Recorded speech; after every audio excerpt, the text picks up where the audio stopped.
Iran Israel के दरमियान जंग का दोनों तरफ से एक दूसरे पर हमलों में शिद्दत दिखाई दे रही है और सुबह सवेरे ईरान की जानिब से इसराइल पर नया मिसाइल हमला किया गया और ईरानी मिसाइल हमले में तेल अवीव, मकबूजा बैतुल मक़दस और हाइफा समेत मुतअद्दिद मकामात पर दर्जनों बैलिस्टिक मिसाइल फायर किए गए हैं।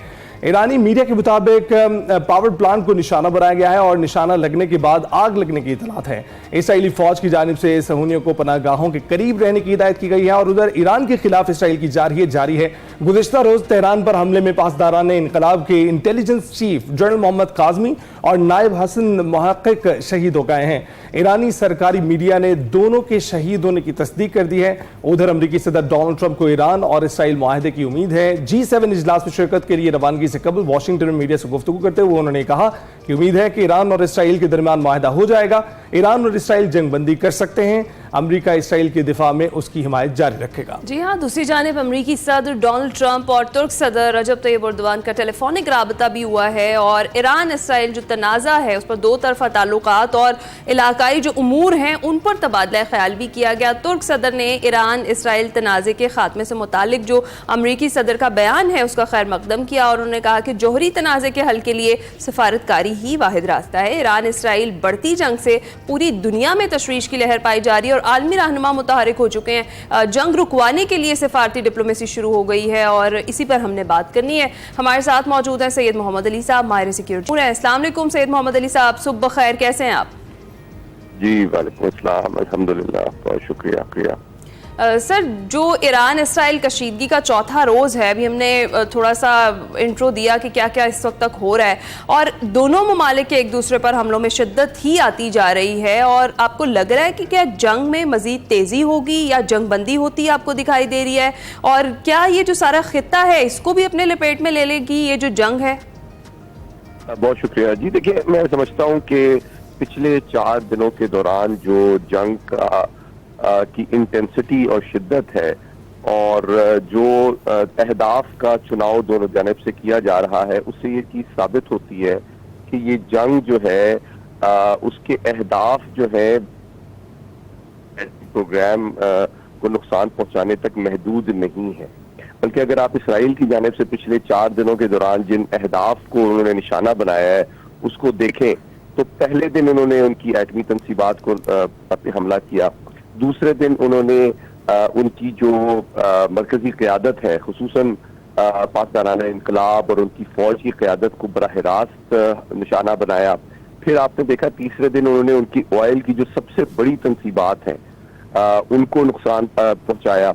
और आज रात हम ये खबर मिली है, जिस तरह आपने भी शेयर किया, कि जो पासदाराना इनकलाब के इंटेलिजेंस चीफ और नायब हैं उनको शहीद किया गया है। तो अगर आप इसको मजमूई तौर पे देखें तो इससे साबित होता है कि उनका निशाना, उनका जो मकसद है जंग का, वो सिर्फ ईरान की दिफाई सलाहियत या एटमी सलाहियत को नुकसान पहुंचाना नहीं है, बल्कि वो उनके सियासी निज़ाम और उनके रियासती ढांचे को तब्दील करना चाहते हैं इस जंग के जरिए से कि उसको इतना कमजोर कर दिया जाए माशी एतबार से, फौजी एतबार से, सियासी एतबार से।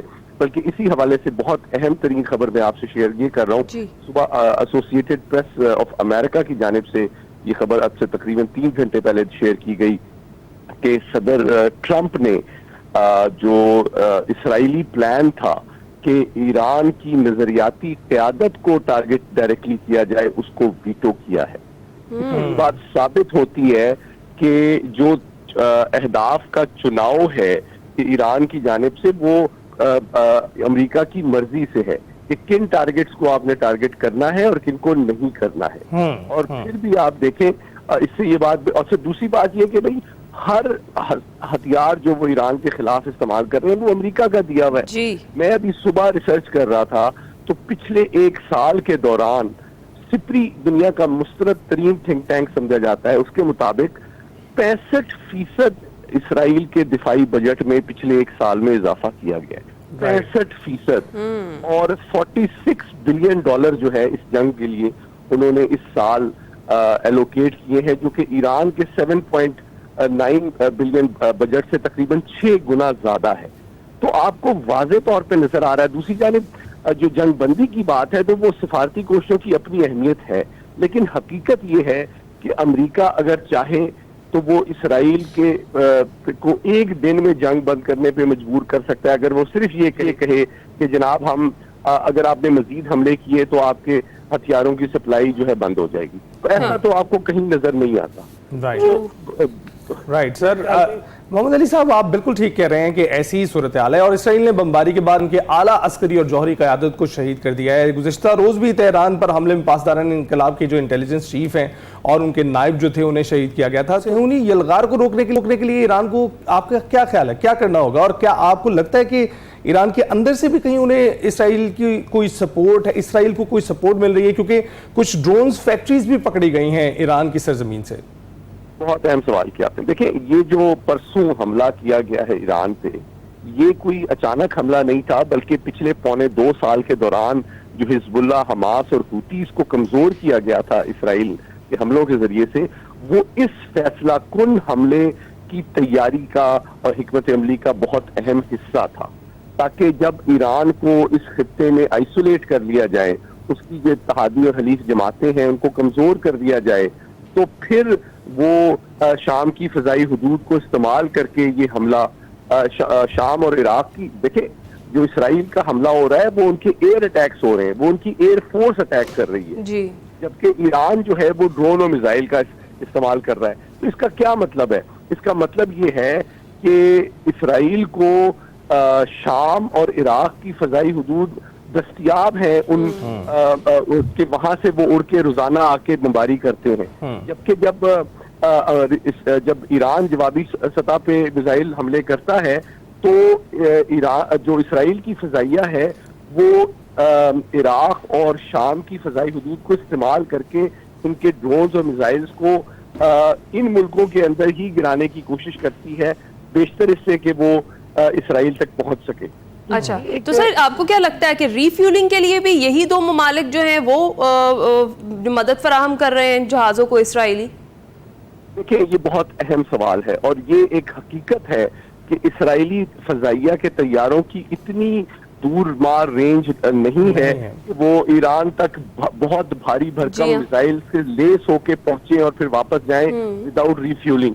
तो इनकी दो तरह से रिफ्यूलिंग हो सकती है। अच्छा। या तो वो जमीनी अड्डों पे उतरे और रिफ्यूल हो, या फिर इनको फजा में भी मिड एयर रिफ्यूलिंग की सहूलत हासिल है, जिसके बगैर ये तैयारे ईरान तक पहुंच ही नहीं सकते। ये एक टेक्निकल हकीकत है जो आपको कोई भी एयरफोर्स ऑफिसर बताएगा कि इन तैयारे, चाहे वो F-16 हो, F-15 हो, F-35 हो, इनकी इतनी रेंज नहीं है, खुसूसन जब वो ये मिसाइल्स और बॉम्ब्स कैरी कर रहे होते हैं तो उनकी रेंज और भी कम हो जाती है, जिसकी वजह से इनको मिड एयर रिफ्यूलिंग डेफिनेटली शाम और इराक की फजाई हुदूद में हासिल है, जिसके बगैर ईरान पे इनके हमला जो है वो पॉसिबल ही नहीं है। बिल्कुल। और इससे पहले भी जब ईरान और इसराइल के दरमियान ठनी थी तो ईरान की जानिब से कहा जा रहा था कि जो ममालिक मदद कर रहे हैं उनके हवाई अड्डों को भी निशाना बनाया जा सकता है, लेकिन अभी तक ईरान की जानिब से इस जंग के दौरान जो अमरीकी हवाई अड्डों को कहा गया है उन्होंने निशाना नहीं बनाया। लेकिन मोहम्मद अली साहब, आप ईरानी हमलों को कैसे देखते हैं? क्योंकि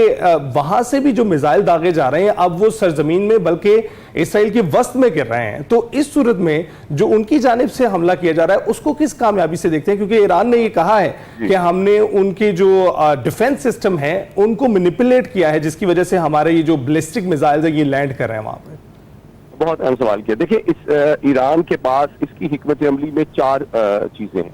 एक, उनकी मुताहरिफ तंजीमें हैं जिनको काफी हद तक इसराइल ने कमजोर किया है पिछले 1.5 साल में हमलों में। दूसरी चीज उनके ड्रोन्स हैं, लेकिन ड्रोन आपको पता है चूंकि बहुत कम रफ्तार का होता है तो उसको तो घंटे से ज्यादा लगता है ईरान से इसराइल पहुंचने में, और वो जिस तरह मैंने पहले गुजारिश की कि वो इराक और शाम की फजाई इंटरसेप्ट हो सकते पहुंचते हैं और उनको बेशतर को इसराइली फजाइया जो है इन मुल्कों की फजाई हुदूद में इंटरसेप्ट कर देती है।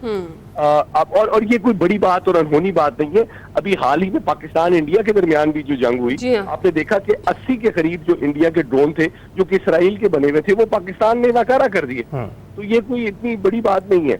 अच्छा, दूसरी बात, जो अब उनके पास 2 इससे बेहतर हथियार हैं वो उनके बैलिस्टिक और क्रूज मिसाइल हैं। बैलिस्टिक मिसाइल बड़ा मिसाइल होता है, तेज होता है, लेकिन और ज्यादा बड़े पैमाने पे वो वॉरहेड 1 टन, हाफ टन या 2 टन तक का लेके जा सकता है, लेकिन वो बहुत ज्यादा एक्यूरेट नहीं होता, जिसकी वजह से वो गिरता तो है इसराइल के अंदर और कहीं पे भी तबाही पहुंच जाता है, लेकिन एक्यूरेट टारगेटिंग के लिए वो यूजफुल नहीं होता। लेकिन जो क्रूज मिसाइल है, खुसूसन जो हाइपरसोनिक क्रूज मिसाइल ईरान के पास है, वो असल में उनका तरफ का सबसे अहम पत्ता है, जो कि एक्यूरेटली इनके तमाम जो आयरन डोम है या डेविड स्लिंग है या एरो है या थार्ड है, उसको डिफीट करके अपने टारगेट तक पहुंचते हैं। लेकिन वो मेरे ख्याल में उनका बहुत बड़ा जखीरा ईरान के पास नहीं है, इसलिए वो एहतियात से उनको इस्तेमाल कर रहे हैं अहम टारगेट्स को निशाना बनाने के लिए। बिल्कुल ठीक है। मोहम्मद साहब, आपने जिस तरह से भी जिक्र भी कर दिया इंडिया पाकिस्तान का भी, तो जो हमारे वज़ीर दिफा हैं ख्वाजा आसिफ, उनकी एक स्टेटमेंट बड़ी गर्दिश कर रही है। उन्होंने इसराइल के खिलाफ मुस्लिम उम्मा को मुत्तहिद होने का कह दिया है और वे कह रहे हैं कि जो सफारती ताल्लुकात हैं वो ख़त्म करने का उन्होंने भी मुतालबा किया है। वज़ीर दिफा ये भी कह रहे हैं कि अगर इसराइल को नहीं रोका गया तो फिर सबकी बारी आएगी। आपको क्या लगता है, इसराइल के खिलाफ मुस्लिम उम्मा का इत्तेहाद इस वक्त कितना ज़्यादा इंपॉर्टेंट है? मैं समझता हूँ कि पाकिस्तान के वज़ीर दिफा की जो बात है वो बड़ी गौर तलब है पूरी मुस्लिम उम्मा के लिए, 3 एतबार से। नंबर 1 कि ये एक हुस्न इत्तफाक नहीं है कि जब से कोल्ड वॉर के बाद दुनिया में ताकत के तवाजुन को एक जानिब डिसबैलेंस किया गया और सिर्फ अमेरिका जो है वो पूरी दुनिया पे यूनिपोलर वर्ल्ड उसने बनाया, तो आप देखेंगे पूरी मुस्लिम दुनिया में इराक से लेके कितने मुल्कों को तबाह किया गया, उनकी रिजीम चेंज की गई।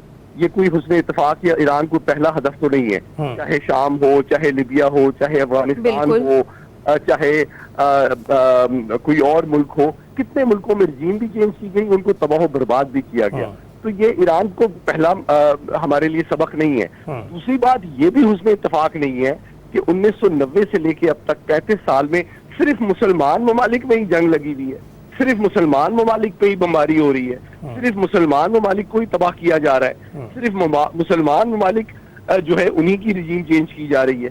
तो ये भी कोई हुस्न इत्तेफाक नहीं है। राइट। तो ये है जो सबसे इम्पोर्टेंट आपको मैं बताना चाहता हूँ, अल्हम्दुलिल्लाह पाकिस्तान पूरी आलम इस्लाम की वाहिद एटमी ताकत है और ये एक सबक है पूरी आलम इस्लाम के लिए कि है जुर्म ज़ईफ़ी की सजा मर्ग मफाजात। अगर आप उसूल के साथ खड़े हैं, आलमी कवानीन के साथ खड़े हैं, आलमी इदारों के साथ खड़े हैं, तो लेकिन इसके बावजूद आपकी सलामती की कोई जमानत नहीं है अगर आपके कुव्वत बाजू में दम ना हो। बिल्कुल ऐसा है। आप जिस तरह 92 पाकिस्तान कायद-ए-आज़म ने कहा था कि 1948 में उन्होंने कहा था कि जिस मुल्क की फजाई कुव्वत मजबूत ना हो वो अपने दुश्मन के रहमो करम पे होता है। बिल्कुल ऐसा ही है, बिल्कुल ऐसा ही। तो मोहम्मद अली साहब, अभी आपने बात की एटमी सलाहियत की, तो एटमी सलाहियत की बात से डोनाल्ड ट्रंप की बात याद आ जाती है जो उन्होंने रिसेंटली की है। उन्होंने कहा है कि वो ईरान इसराइल का जो ये तनाज़ा है उसको उसी तरह से हल करेंगे जिस तरह से उन्होंने पाक भारत तनाज़ा हल किया है। यहाँ पे कंपैरिजन समझ में नहीं आता है क्योंकि पाक भारत तनाज़े में तो 2 एटमी कुव्वतें आमने सामने थी। जो इसराइल ईरान तनाज़ा है इसमें तो सिर्फ इसराइल के पास एटमी ताकत है। तो आप इस कंपैरिजन को कैसे देखते हैं? बहुत अहम सवाल है। मैं मुख्तसरन ये कहूंगा कि देखें, इस बात को समझना जरूरी है गैर जज्बाती अंदाज में कि अमेरिका और इसराइल दोनों के ईरान के एटमी प्रोग्राम के हवाले से मकासद यकसा है कि जी उसकी एटमी सलाहियत को खत्म करना है। फर्क सिर्फ ये है कि अमेरिका ने इस पॉलिसी के लिए अपने सिफारती दबाव और तिजारती पाबंदियों को दबाव के तौर पे इस्तेमाल किया है इस मकसद को हासिल करने के लिए, जबकि इसराइल ने इसके लिए अपनी फौजी कुव्वत इस्तेमाल की है।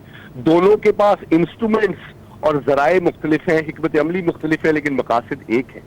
तो एक जानिब से अमेरिका जो है वो ईरान पे इक्तिसादी पाबंदियां और सफारती दबाव डाल रहा है और दूसरी जानिब से इसराइल जो है वो फौजी नुकसान पहुंचा रहा है फौजी हमले करके। तो ये एक मजमूई हिकमत अमली का पार्ट है, इनको अलग करके नहीं देखा जा सकता, बल्कि यूं समझना चाहिए कि जब इसराइल ज्यादा नुकसान पहुंचा देगा तो फिर अमेरिका इसको यूज करेगा डिप्लोमेसी में कि देखें अब आप मजीद नुकसान के मुतहम्मिल नहीं हो सकते, रात पे आ जाए। इसको इस कॉन्टेक्स्ट में देखना जरूरी है। ये कोई अमन की ख्वाहिश पर मबनी नहीं है, बल्कि इस ईरान को मजबूर करने पे मकसद असल है कि जनाब आप अपने एटमी सलाहियत को डेवलप करने के हक से दस्तबरदार। बिल्कुल ठीक। बहुत शुक्रिया। सैयद मोहम्मद अली साहब हमारे साथ मौजूद थे।